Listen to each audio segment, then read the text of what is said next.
Hey, hello everyone. In today's Growing Your Tree of Prosperity, I'm going to conduct a mini course on how to become a millionaire.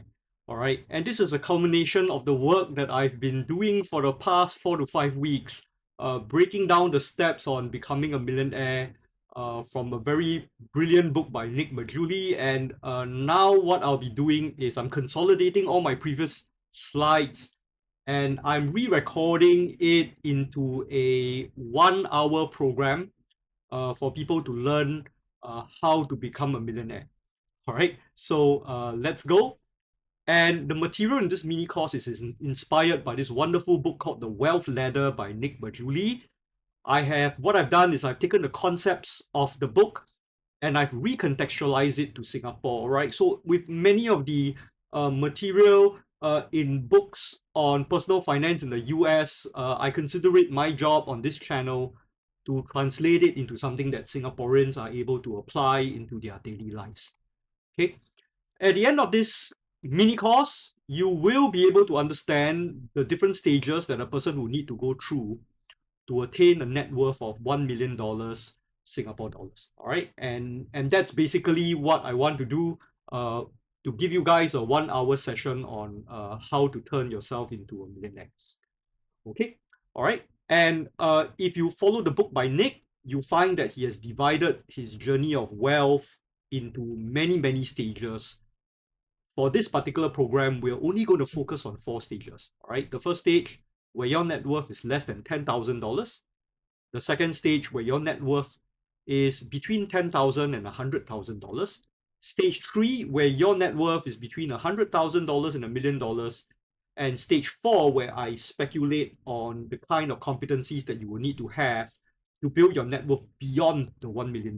And each stage requires a very different kind of skill set, very different kind of competency that you will learn throughout this program. Okay, so let's jump into stage 1 where we talk about your first $10,000, right? And this is a very tough stage to be in. You know, it feels like you're in some kind of gladiatorial combat kind of situation in ancient Rome, when you find that the struggle is real, okay, and not surprisingly, some Singaporeans never made it beyond this $10,000 stage, right, for various personal reasons. Okay, so this is a stage where uh, if you're very young and you are just trying to make your money and struggle, you need to make sure that all these competencies, you need to tick all the boxes before you can get out of the stage, right? Okay, so most of the people at this stage are fresh graduates, right? And some graduates struggle because they have loans, right? Degree holders have loans on average about $85,000, which is a lot compared to my generation. I came up with $20,000 worth of loans.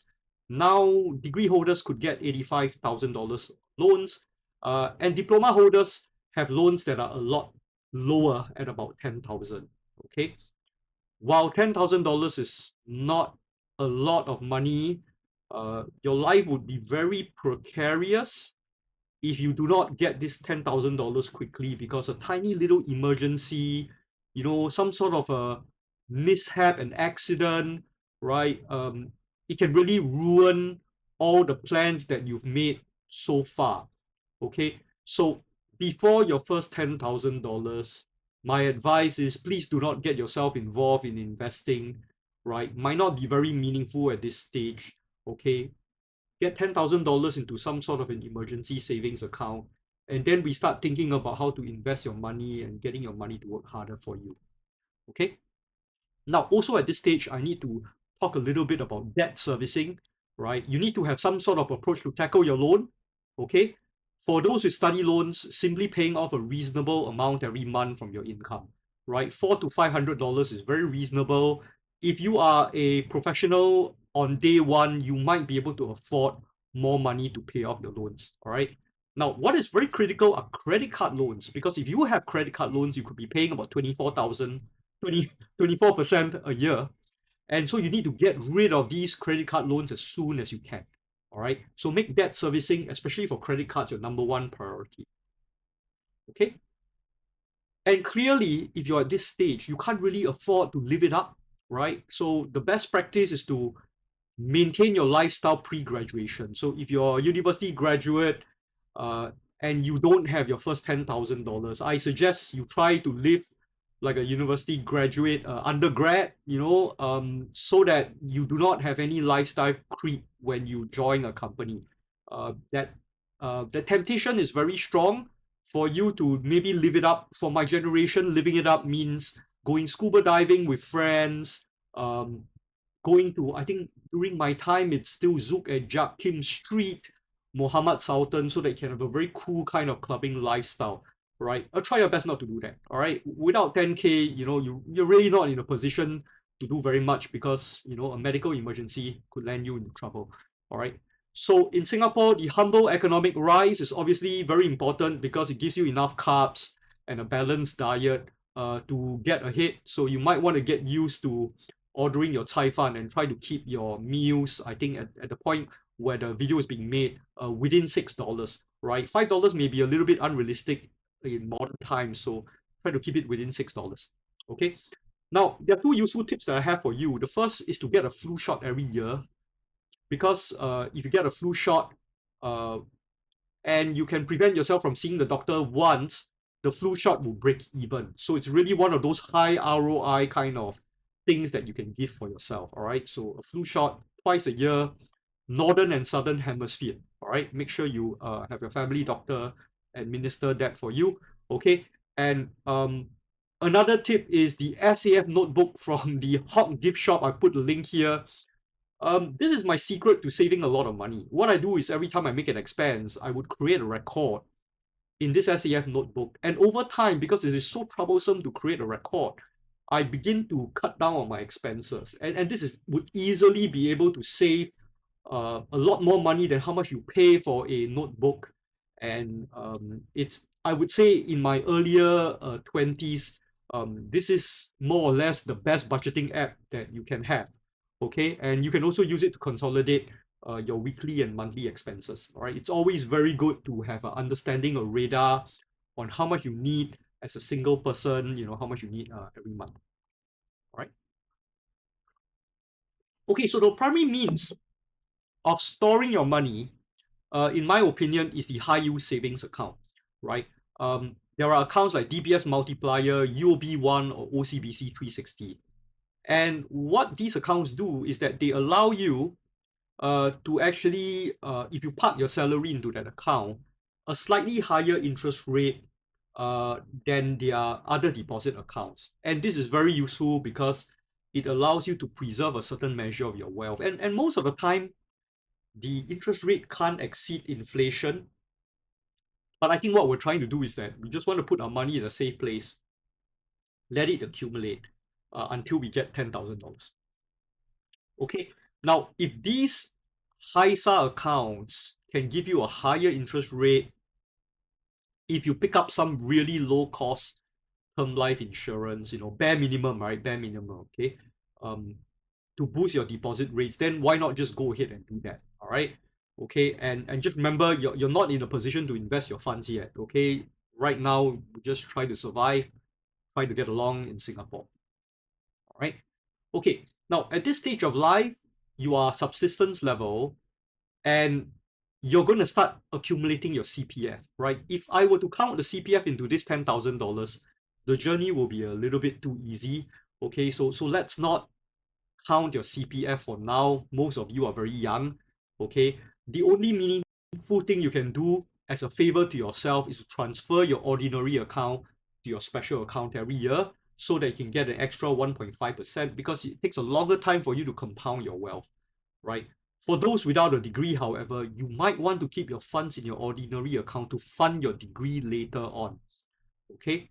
And how do we calculate the $10,000 of savings? You want your savings in your HISA account, net off your credit card loans to be above $10,000 to leave this stage, right? I'm not putting your study loans into this number, and the reason is because when you get a degree, you get a qualification, right? That is an investment, okay? And actually, in your mid-20s, that is your only investment, all right? And the bulk of your wealth is tied to your human capital, all right? So do keep note of that, all right?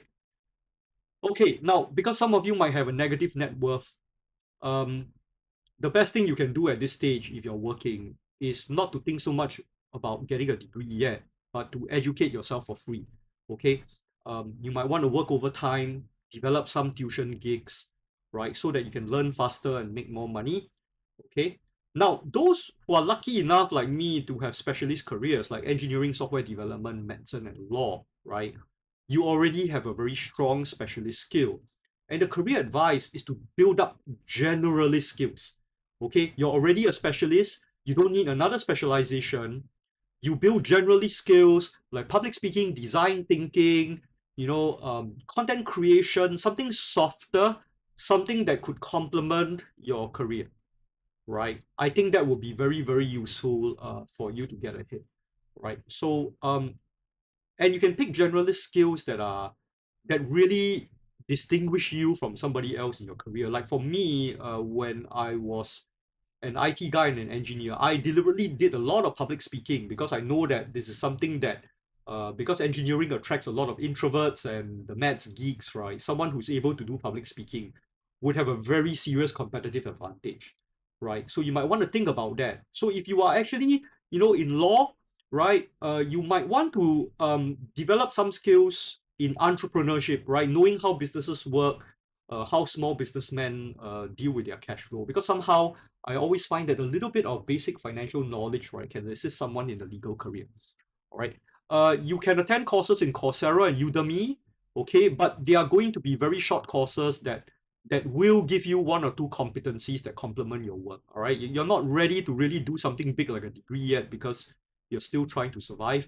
And don't forget a library membership so that you can borrow books and develop yourself further. Singapore is one of the best libraries in the world. So remember, you need a library card. Okay. Now, it's okay to start with a low salary to learn and pick up the ropes, but you need to keep planning on when you're going to jump ship so that you can get a higher salary. Okay. And so you might want to focus on learning, developing really valuable experience, and then jumping ship maybe after 1.5 hours, so that 1.5 years, so that you are able to, get a higher pay and leave this stage. All right. Um, and here's something that isn't really talked about in American books. Because we're Asian, our families are closely knit. There is nothing wrong with staying with your parents until you leave this level. Okay. Um, in Asian societies, we do frown on borrowing money from friends. Okay. But if the money is very valuable as a form of investment, then you might find that it's valuable to tap a relative for help. But make sure that you return the money in the future, right? And obviously, there's nothing wrong with borrowing books or getting career tips from a senior, because at this point of time, you're at a very vulnerable stage, right? And then finding a good senior, maybe 1 or 2 years older than you, that can mentor you a little bit, right? It's going to help you leave this section earlier. Okay.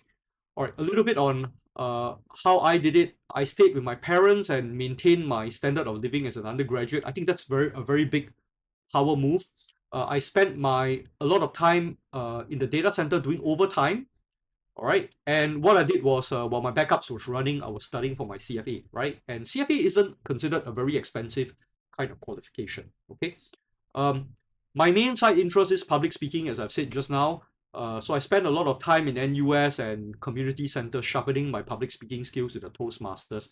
Public speaking remains the number one killer app, right, that you need to get ahead in this world, right? What AI can't do is AI can't step up in front of a crowd and deliver a speech, right? Even though you can create AI to create a fake avatar, I think people want authentic experiences, all right? So I think there's still some value in doing this.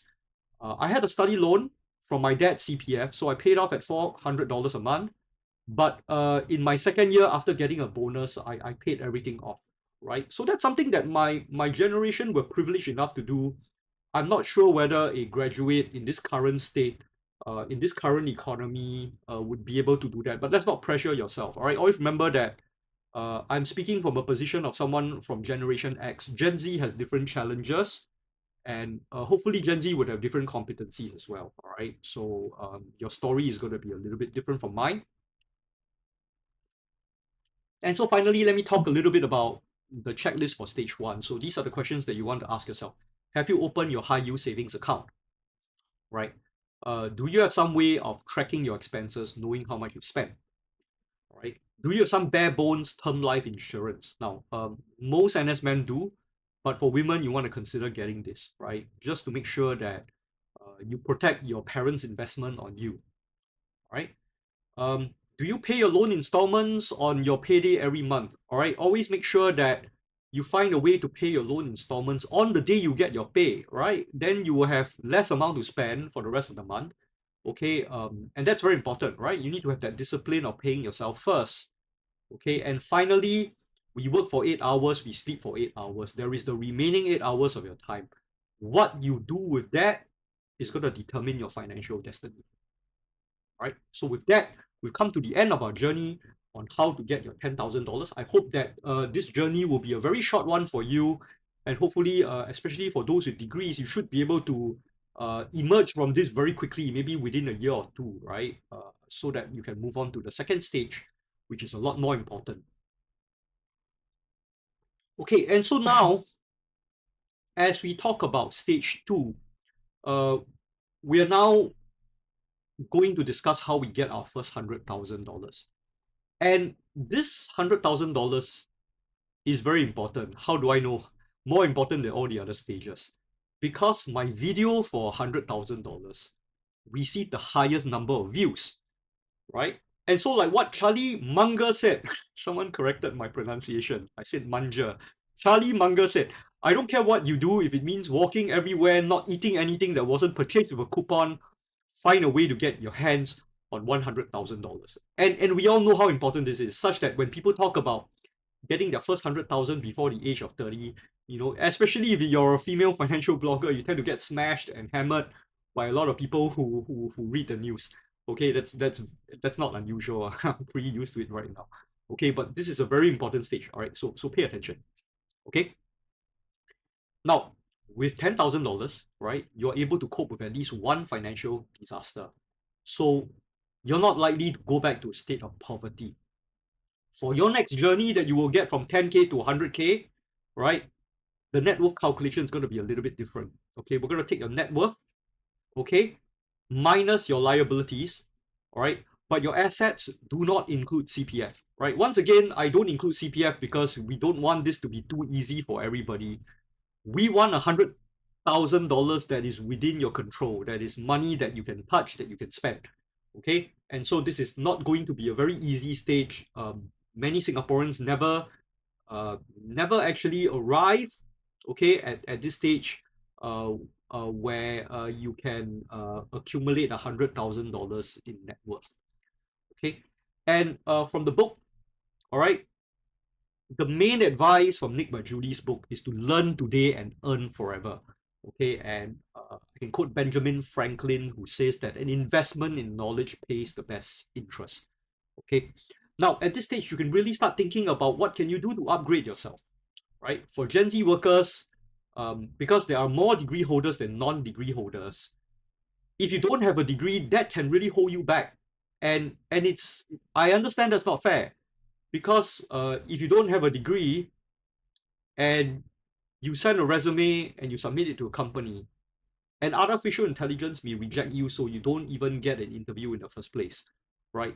So your best power move is to use a little bit of your CPF, as well as whatever funds you have, to find a way to pursue a degree that interests you, enhances your skills, increase your earning potential, right? A lot of people tend to be uh, blocked, right? Simply because of a lack of a piece of paper. Don't let this happen to you, right? So this is the most important lesson in stage two, right? Make sure that your qualifications are there to give you a decent earnings, okay? And the trick is to find that qualification. Now, the problem is that a lot of these courses in Singapore, especially master's degree, there isn't a lot of visibility on what your earnings can look like at the end of a particular master's qualification. So for people who ask me what is the best qualification to have, right, especially for people who are already professionals, whether you're a lawyer, you're an engineer, or even a medical doctor, right, an INSEAD MBA has numbers that are very transparent. Okay, so if you complete your INSEAD MBA, you can get a starting salary 130,000 and above every year. So this is something that you want to consider, but you need a high GMAT score. You need to be very academically inclined. You need to know a couple of languages and have coding skills. All right. So it's not easy to qualify for this program. That's why they're paid so well. Okay. If you can qualify for the program and you're in good health, right, I would say that getting an education loan to get this MBA would be worthwhile because the return on investment is exceptionally high and better than any stock that I could think of, and you can recoup your investment within a few years. All right, so this is something that I want to put out here, and I apologize for the folks from the NTU and NUS MBA programs. Maybe if you're more transparent with your starting salaries and you can beat INSEAD, you should go out and toot your own horn. All right, so currently this is one of the best. For the people that don't really want to study so hard for an MBA, the CFA Institute has the Chartered Financial Analyst qualification, which is very cheap because it's self-study. Okay, they are of course course providers, and it's 3 exams with a ridiculously high failure rate that makes it valuable. Okay, I think CFA 1 can be self-studied, but when it comes to CFA 2 and 3, it is better to get a course provider or sign up with the SMU Masters in Applied Finance, which is what I did during my time. Okay, and this is a very challenging kind of qualification, but it pays in 2 ways. The first is that you might be able to join the finance industry, but for me, I think the primary reason is that it really beefs up your investing skills. All right, and a lot of people say that the CFA is a little bit of an overkill, it is too academic, but you need to be able to understand the lingo, understand the language, right, before you can understand like the research papers that actually might have some nuggets of wisdom when it comes to investing your money in the financial markets. All right, so this is the next thing that you can consider if you're trying to upgrade yourself. Okay. Now, if your work is not working for you, at this stage, you want to make $100,000. You cannot afford a dead-end job, right? That means if you have a very good manager and a good kind of corporate kind of environment, but your salary increments are less than 5% every year, you need to get out, even though your environment is very good. Okay, because if you want to make $100,000 in a reasonable time, I don't think you can think about work-life balance. All right, it's going to be more work than life. Okay, and that's something which I hope like Gen Z people need to understand. You need to be work-centric, and there is no work-life balance. All right. If you're loyal to a company, based on government data, I can tell you that you can get about 5% increment every year. But if you're willing to job hop, right, you can hop and get yourself 10 to 30% increments per hop. All right, so this is something that you need to actively do. Now, there are exceptions to the rule. If you are in a top 10 employer, right, you're already with a very, very good employer and they're ranked. Like, for example, in my case, Procter & Gamble, right, and then subsequently Hewlett-Packard, all right, which is so-so, all right, or if you're in the DBS Management Associate Program, you're on the fast track, right, then corporate loyalty is fine because you're in a very good kind of environment that will give you a decent path towards a directorship. Okay, but otherwise, if you're really not in these top echelon companies, every time you join a company, you need to start planning when your next move is, and you need to jump. All right. Corporate loyalty doesn't really pay. In my generation, it might pay a little bit, but for your generation, you're more likely to be retrenched one day, so you might as well, do your best to make as much money as possible. All right. Okay, and this is where I differ from the Nick Majuli book. Like for me, I consider it very important to open a brokerage account, right? And the reason why you're doing this is that you're also you're learning about capitalism. You're not learning how to make big bucks yet. All right. So please open a brokerage account. It can be traditional with a CDP. That's okay if you're trying to build a dividends kind of portfolio, right? But with a good custodian account like Interactive Brokers, you're able to actually buy these exchange traded funds from the markets. So that's very, very important, right? And there's sort of 2 ways that you can go about doing this. Now, for me, I love dividend stocks, so I build a good, strong local dividend stock focus on SGX to make 5% every year, all right? And I think that's worked very well for me, right, to get my first million, right? But now, because we have low-cost ETFs that you can buy from the London Stock Exchange, right? Irish domicile ETFs that are tax advantaged, right? You need to learn how this system works. If you know how this system works, then you are able to move your money into a very well-diversified equity ETF, all right, that has a decent return, average return, but a lower standard deviation because you simply are not taking as much risk as other people because your money is spread between different counters, right? So this is something that you can consider doing. Okay. Uh, for the folks who are really starting out and you're very confused, say, oh, I have a new brokerage account. What do I buy first? Okay. And I'm just going to tell you that in my humble opinion, if you need just one ETF in your life, all right, make it the iShares Core MSCI World UCITS ETF or IWDA traded in the London Stock Exchange. This is an expense ratio of 0.2%. It gives you broad exposure to 23 developed countries. Okay. 85% of listed companies in each country. So it's very broad, uh, very spread out. Okay. Well, it has slightly more money in Apple. That's 4.99%. Okay. And what I've done is I've tracked the returns from January 2015 to September 2025. And the annual return is a nice double digit 13.42%, right? The standard deviation 16% is slightly lower, right, than if you were to buy like a single stock. Okay. Um, very decent Sharpe ratio of 0.83.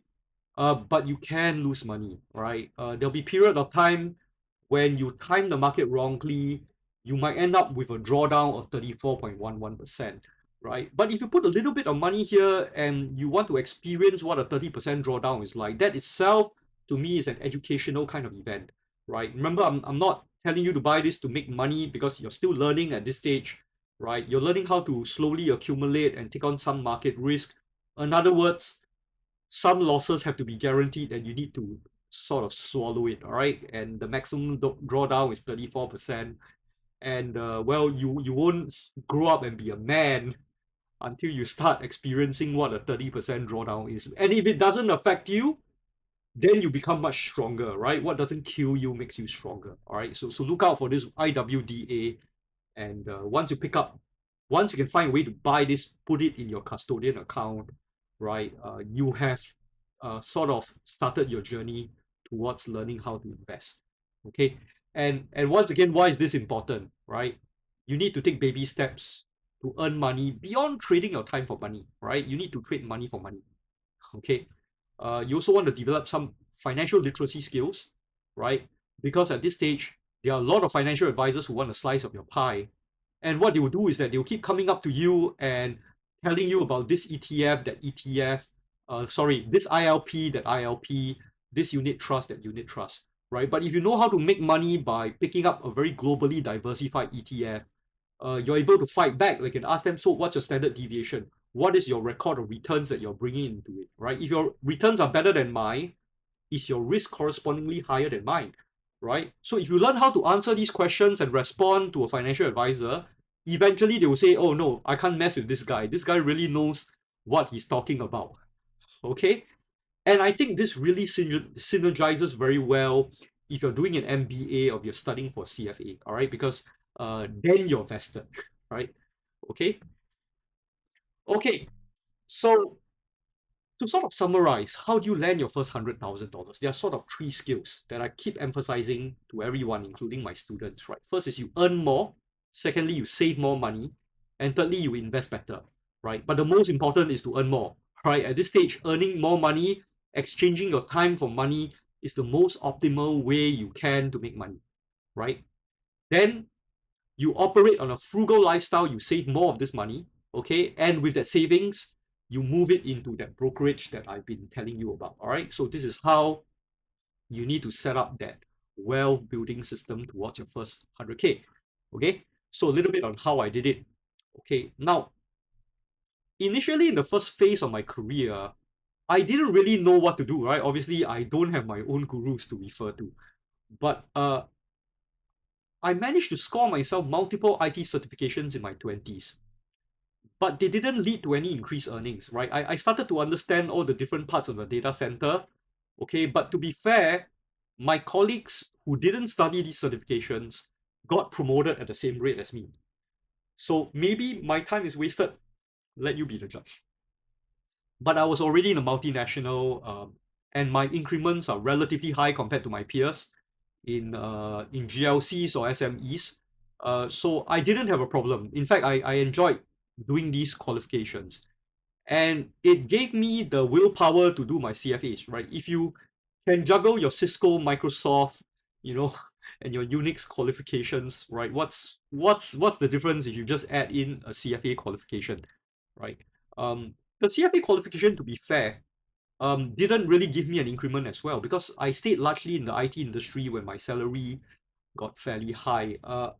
One thing I remember is that some of my classmates who completed level 3 of the CFA, they got their CFA charter, and during 2001 to 2003, and when times were bad, they got retrenched when they received their CFA charter.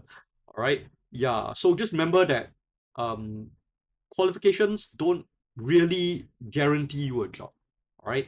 Yeah. But the good thing about learning about finance is that it can help you structure your own portfolio. Okay. Right. So I spent a lot of time in the data center doing overtime, so I was able to save more money. Okay. And the fact of the matter is that I didn't really dare to date until I made my first 100,000. Okay, that's really up to you to decide. But for me, I think a guy needs to be a good provider, and you need to work on yourself before you're ready to meet someone.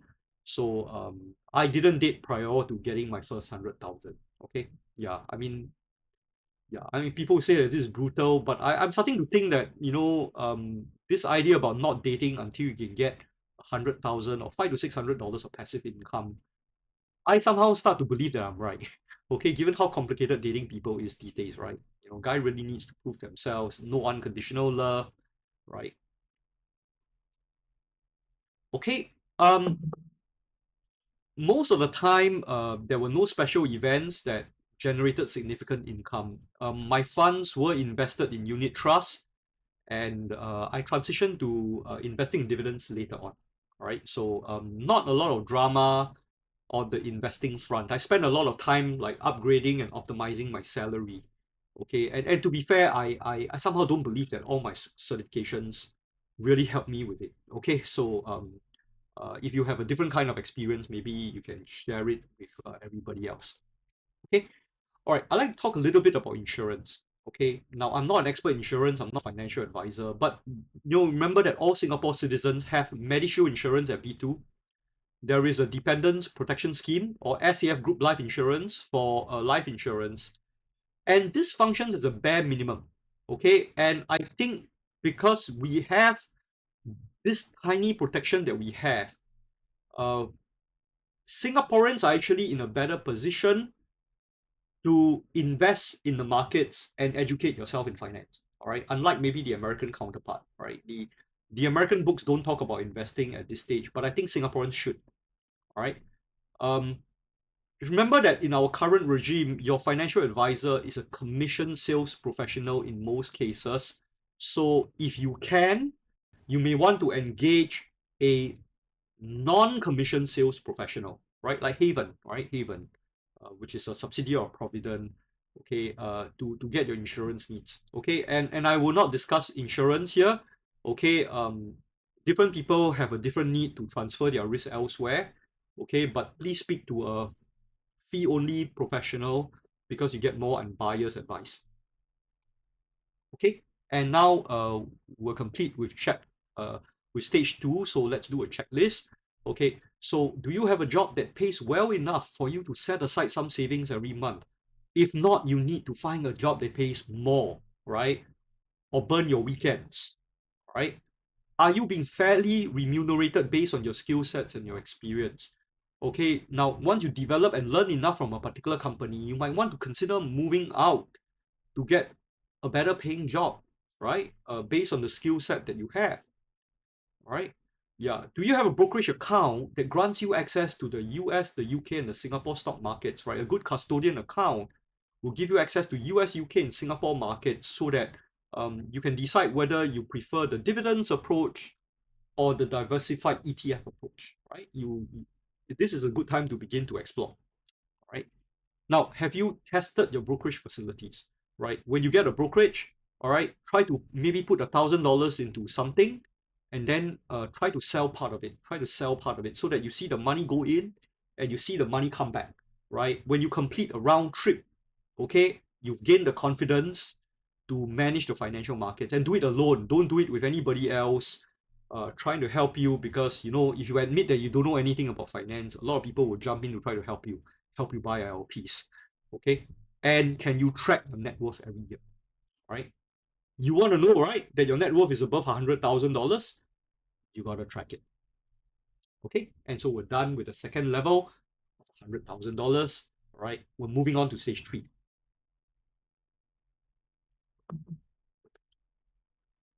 Okay, and stage 3 is where we move from $100,000 to $1 million. Right? That is a great achievement. Once you completed your journey of attaining $100,000 net of all loans, not counting your CPF, celebrate, because this is a great achievement. Okay, right? And now we are going to adjust our metrics, right? To get your first million, it's going to be a lot easier. Simply take your assets minus your liabilities. If this exceeds 1 million, you are technically a millionaire, right?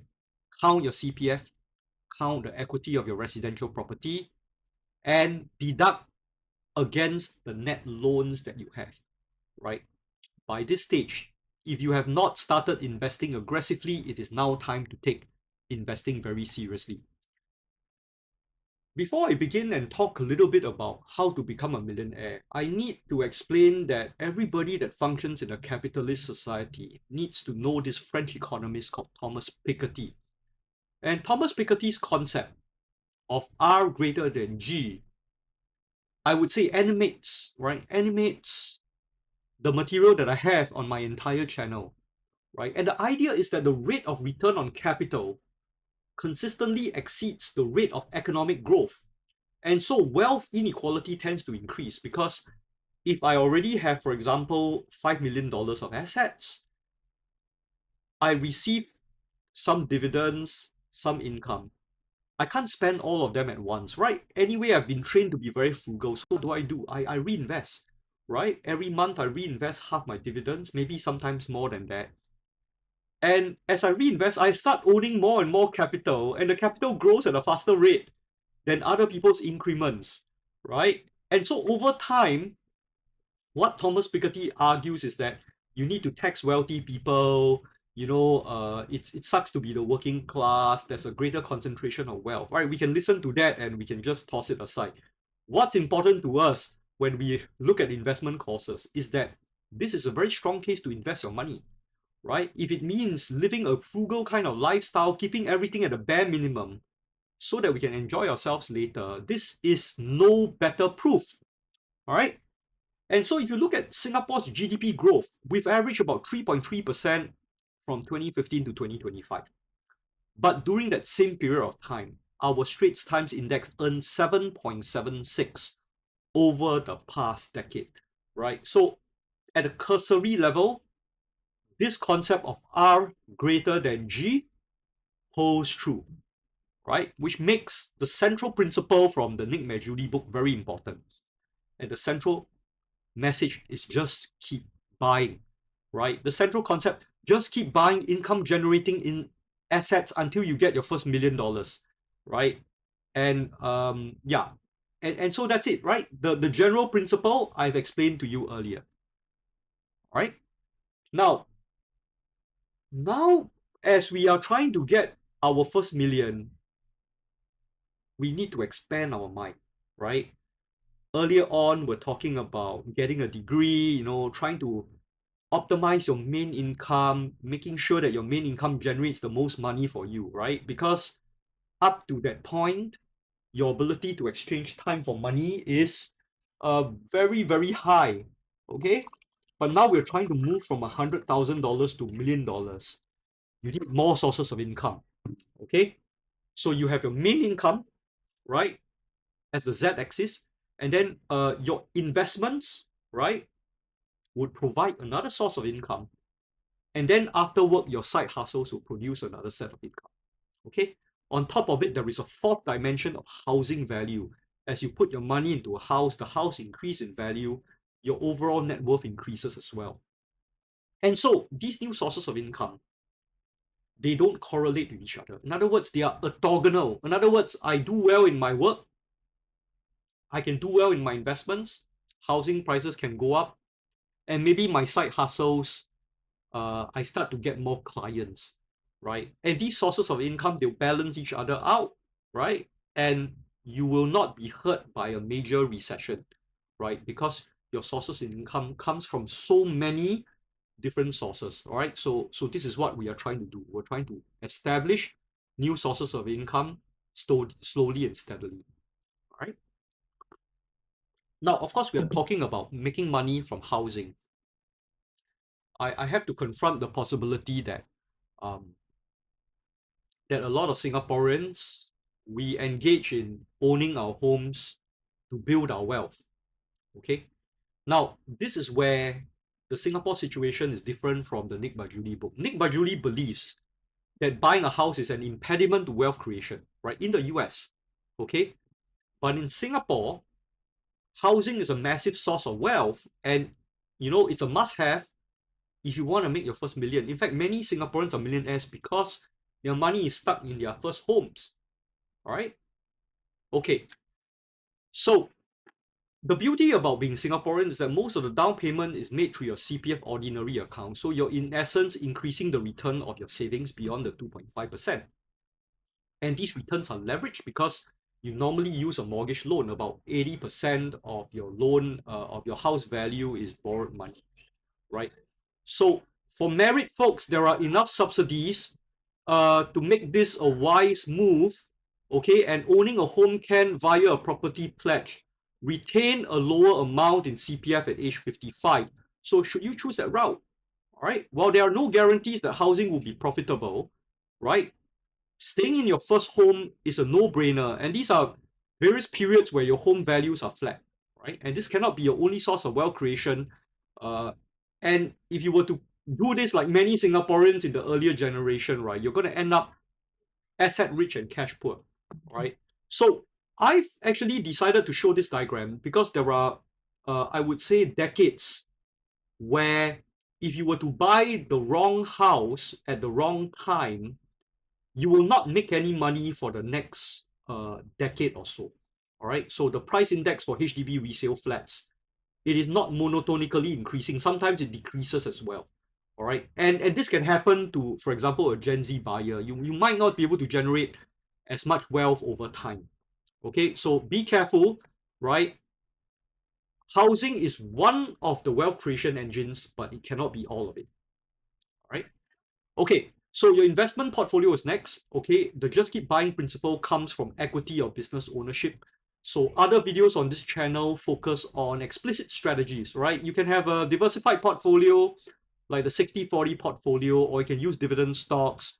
My bias is towards portfolios with a minimum turnover that is psychologically comforting so you can build wealth slowly. Okay, and the whole point is that at this stage, you want to minimize the cognitive workload so that your primary source of income would still be climbing the corporate ladder. Okay. Now, the side hustle is also something that you can consider. We have the remaining 8 hours of work, right? Can you monetize your spare time, right? Just don't let HR catch you, right? Like for me now, I engage in personal brand building through my YouTube channel as well as my books. You can also make money through royalties and patent production. Okay. Now, at this stage, when you're trying to build your first million, you're likely to find the FIRE movement very, very attractive. Okay, because for a single person, you're very likely to become financially independent before getting your first $1 million in net worth.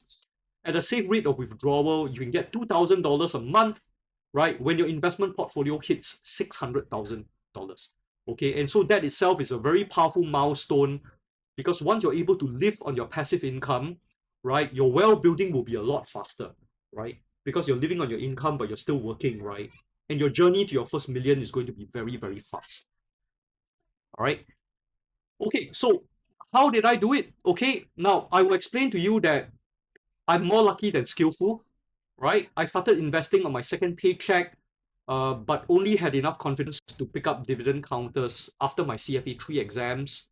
And I was fortunate enough to be able to get my dividends to start offsetting my expenses as a bachelor at the age of 32. And then I was hit with a great financial crisis. And that allowed me to accumulate more stocks, right? So during the time, I was holding on to a 5-figure monthly job, living on investment income. And I was able to farm everything into local stocks, get married, buy an executive condominium, right? And when the first million was made, it was during the stock market recovery. And the EC obviously was able to get me my second million a few years later, right? When I hit TOP. So it's not purely about investment in the stock markets. In fact, I would say that I was one of those gundus who bought into shipping trusts during the great financial crisis. And for the people who remember the shipping trusts, they were really bad investments at the time. Okay, all right. So really, everything that happened to me, it's about housing, it's about an investment portfolio, and also having a very good career during a financial crisis, right?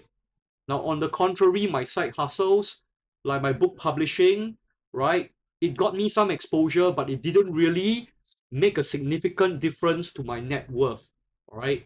Only my stint as an investment trainer, I did rather well, but only for the first 2 years of it, all right? Only for the first 2 years of it, all right? So this is a little bit on how I did it, all right? And I sort of built this slide for people to think about wealth escalators, right? And this is what Singaporeans need to play along to become a millionaire, right? First, you have a salary from a main job, and we have a low tax regime, all right? So that is the benefit of being a Singaporean. Then there is this CPF funds that are locked away. And as they lock your funds away, you get a very high risk-free rate. Your ordinary account, 2.5%, your special account, 4%. Because it is risk-free, these numbers are very good as well for Singaporeans. So sometimes the CPF interest that you get every year is higher than the income taxes that you pay, right? Third, you have access to cheap property based on the BTO system. I know young people are complaining that the flats are very expensive, but relative to the income that you're drawing, they are still relatively affordable. And you can build a lot of wealth on your first BTO, right? Giving yourself about 10 years to build up your wealth, all right? And then there are dividend stocks in SGX with a single tier of corporate taxation of 17%, and the money comes in without any taxes, right? And even up till today, the Singapore markets have a relatively high yield and they are good value plays, right? And the last, which is extremely politically incorrect, is that at the end of the day, there are also zero inheritance taxes. So if you are lucky enough to inherit money, right, you find that the government takes very little away, so that overall, Singaporeans not just have a decent way of building a lot of wealth if they work hard, right? They're able to retain it for the following generations. Okay?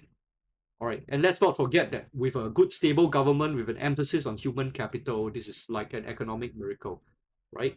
So you need to play along these lines of the wealth escalators to get your first billion. All right. Now, after hearing that slide, I thought I'd give a bonus slide because I understand that these wealth escalators can be a source of angst for many people, right? So I'm not sugarcoating this. When you lock people in the BTO, mortgage, and early stage of their life, it can stifle innovation. Now, a steady job allows a Singaporean to take a BTO escalator to build up CPF reserves, but it may be the same reason why we are less entrepreneurial than people from other jurisdictions. Not sugarcoating this, all right? If you want to aim to be a businessman and all that, I know you're gunning for your 10th million, right? But the price to pay is that you might not be able to participate so aggressively in the wealth escalators available to Singaporeans. I'm not saying that this is a good thing. I'm just saying that I think this slide needs to really balance up my previous slide. All right. So checklist for stage 3. Do you own at least one property in Singapore to take advantage of the BTO escalator? Do you have a portfolio of stocks that can benefit from market upswings? Do you have an alternative source of income that is separate from your investments in public securities and property? Orthogonal sources of income, right? Power move. If you can live on your income of your investments but still hold on to your primary job, your journey to surpass $1 million will be very swift, right? In fact, the second million would not be too far away, all right? And that's all I have to say on becoming a millionaire, right? So now we are moving on to the fourth and final stage of our presentation, which is beyond $1 million, right? So if you have managed to become a millionaire, I just like to congratulate you. It's not an easy journey. A minority of Singaporeans actually get there, right? And there are still several issues that I need to answer, right? How do you enjoy your financial success? How can you protect your wealth from erosion over time? And how can you grow your wealth beyond $1 million, right? Okay, so the first thing I want to talk about is how do you enjoy your financial success, right? Getting your first million, it unlocks the ability not to think so much about spending your money, right? And this is a very powerful rule that I'm now learning how to apply for myself, right? Your expenses below 0.01% of your net worth, right? Um, you don't have to require a second thought to decide to spend it, right? The logic is that at 0.01% compounded daily over a year, it is about 3.7%, which is less than the rate of withdrawal. All right. So if you have $1.5 million, right, $150 fountain pen as a reward yourself is no big deal. Okay. You can just spend it.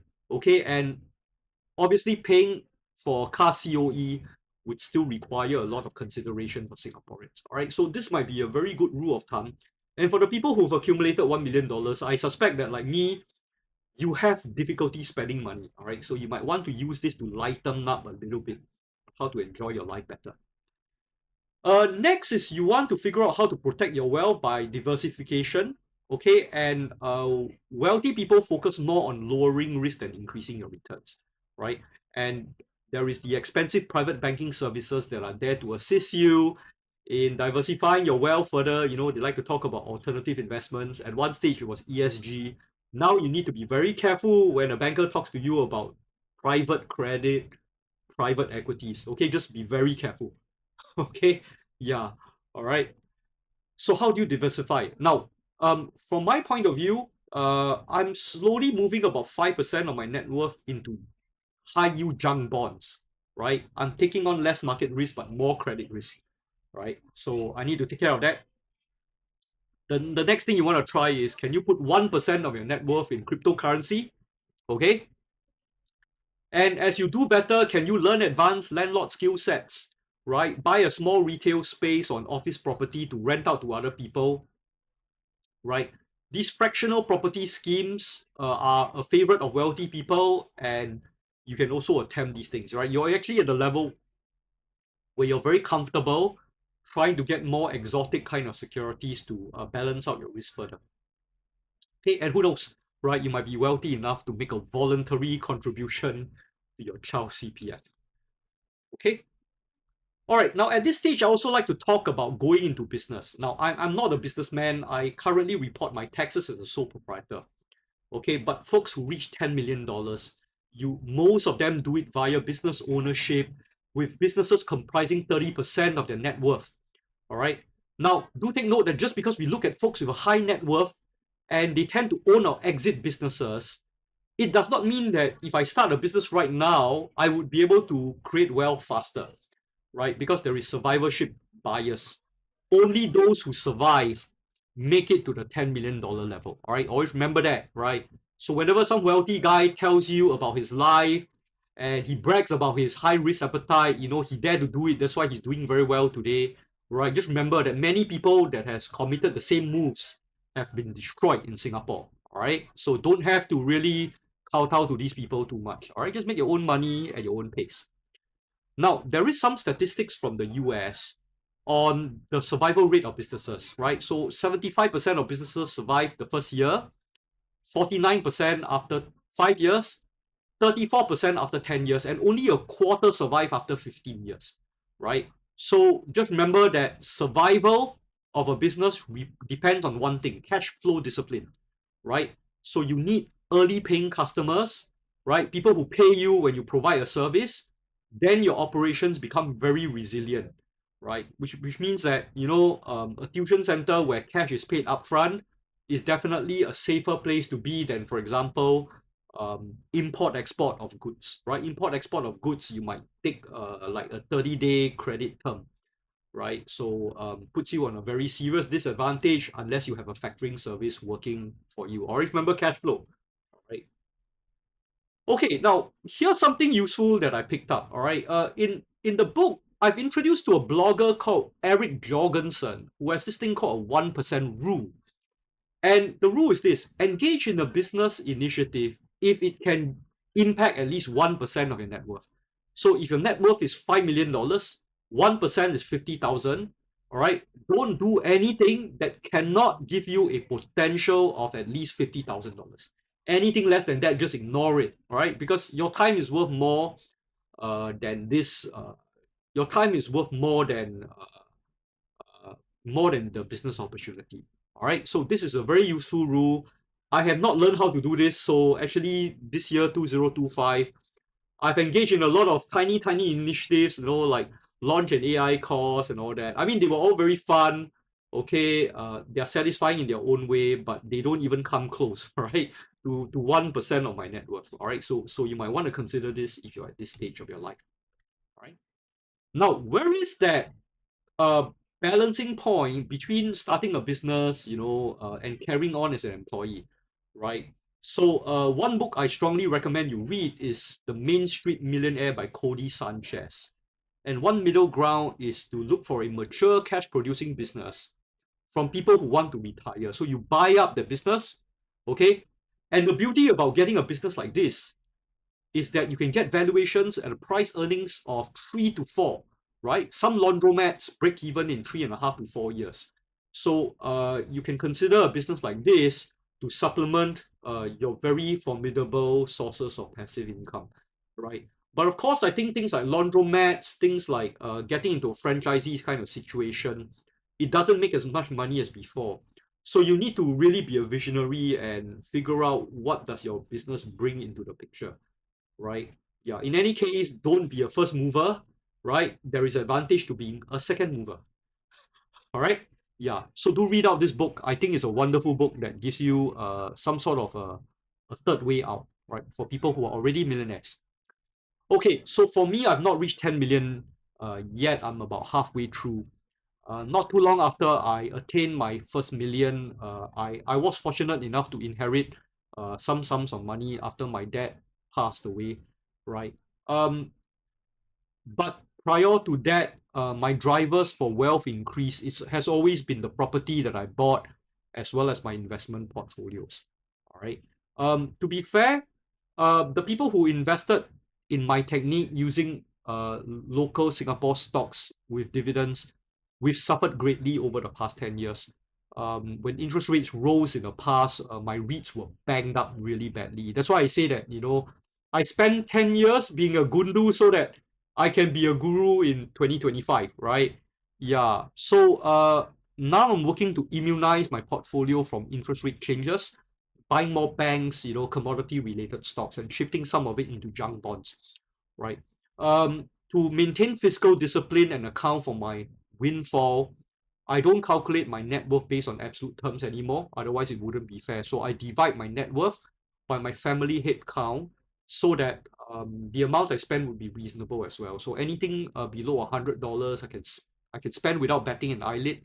Okay, and so the wealth I calculate is per capita, right? Yeah. So so some people are very interested when I talk about millionaire per capita. This is my KPI, right? To increase wealth per head count within the family, right? Okay, you don't have to do what I do. All right, I'm just sharing my journey to my 10 million.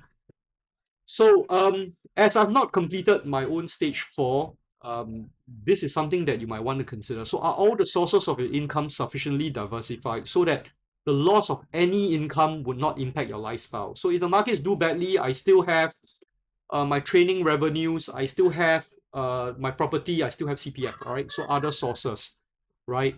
Do you have enough assets to offset any liabilities, right? Have you started to carve out 10 to 20% of your net worth slowly to actually own a business of your own, right? And most importantly, with a sufficient amount of wealth, do you have a will and a lasting power of attorney? Okay, and so we've completed all 4 of our stages for discussion. So now in closing, I'd like to talk a little bit about your own journey to become a millionaire, right? So we've gone through 4 stages in today's mini course. I've spoken about the struggle paycheck to paycheck on stage 1. And then in stage 2, right, you develop a little bit of grocery freedom between 10K and 100K. When you go to Sheng Siong or you go to NTUC, you have some freedom to decide what groceries you want to buy. All right, just avoid the beluga caviar, which is available in NTUC Finest, and you will do fine. Okay, right. And then at stage 3, between 100,000 to 1 million, well, you're supposed to have some restaurant freedom. Okay, I have some restaurant freedom. I do enjoy it. But for me, I'm pretty old school. I still like eating at Jack's Place. All right, so I'm still not eating at the Michelin star kind of restaurants as well. Okay, and finally, if you were to hit over $1 million, the rumor is that you get travel freedom. I don't have a lot of travel freedom. Okay, yeah, because I'm a caregiver for my mom, and my mom doesn't have travel freedom because she's old. All right, so stage 4, you have the freedom to generally travel. All right, so each stage unlocks a different kind of freedom. But what do we really want to achieve? All right, and I suggest that you watch this video snippet from The Gambler in 2014. This wonderful scene from John Goodman. All right, I'm going to use the term "fu money," all right, to explain what we really want. And what John Goodman says, you get up to $2.5 million. Any person in the world knows what to do. You get a house with a 25-year roof, an indestructible Jap economy shitbox. You put the rest into the system at 3 to 5%, pay your taxes, and that's your base. Get me? All right. And then he goes on and he says that that's your fortress of effing solitude that puts you for the rest of your life at a level of F you. Somebody wants you to do something, F you. Your boss pisses you off, F you. Own your own house, have a couple of bucks in the bank, don't drink. That's all I say to anybody on any social level, right? Did your grandfather take risks? Now watch this on YouTube. I fail to give this scene the emotional impact and the justice. So find your way to find that clip. It's a wonderful clip. All right. Now, what I'm going to do is that I'm going to decode what John Goodman say for Singaporeans. Okay. So let's do a breakdown of the Fortress of Solitude. $2.5 million US dollars. That's 3.2 million Singapore dollars. Okay. House with a 25-year-old roof, right? The equivalent is a 4-room resale flat in OCR. $500,000 for a resale flat. Okay? Indestructible Jap economy shitbox. All right? I translate it to a BYD Atto 3 car, $180,000 with a 10-year COE. And actually, I don't even need a car. I'm just putting it in for illustration purposes. All right? So with that, you've got 2520 Singapore dollars to sort of pay your taxes, which means insurance premiums and property taxes, right? $426 go into your enhanced retirement sum in CPF to pay you $3,300 at age 65 for the rest of your life, all right? So maximum amount into CPF retirement account. And then the remaining $2 million, we move it into dividend stocks at 5%. That's 104,000 a year or 7,800. Sorry, I think there is a misprint here. It is $8,725 a month. All right, so this is your FU money, $8,725 per month. After age 65, it goes up to about 11K. All right, so this is your fortress of solitude. You can just retreat into your 4-room flat and no one can tell you to do anything. That to me is that ultimate reason why we want to go beyond becoming a millionaire in Singapore. Okay, a little bit on money and happiness. Okay, you find that as your income goes up, right, your emotional well-being, it peaks at about 75,000 USD. And if you look at your life and you view it with a positive kind of rosy view, it peaks at around 95,000 US dollars. So the satiation point for life evaluation is about $125,000. So around the time when you get your FU money, this is about the time where your happiness reaches a peak. Okay? So in summary, how do you become a millionaire? Stage 1, keep hustling until you get a job that allows you to survive and save, get $10,000 of emergency savings. Stage 2, pick up the skills to earn more money, right? Don't let that degree be the main reason why you're not making it in Singapore. So learn more to earn more. Thirdly, just keep accumulating assets Just keep buying until you get your 4th million, until you get your 1 million. And finally, at stage 4, remember to diversify your different sources of wealth and income so that your money comes from different sources. Each stage requires a very different skill set and different kind of competencies.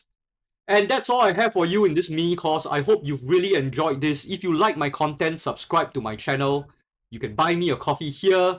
If you want to listen to my life story and find out how the financial independence and retirement movement works, then Google ERM intro, take the first link, right? I'll be taking a short break after this mini course. So there might not be new content for a week, but thereafter I'll be coming back very ferociously with a new channel, which is my YouTube Shorts channel.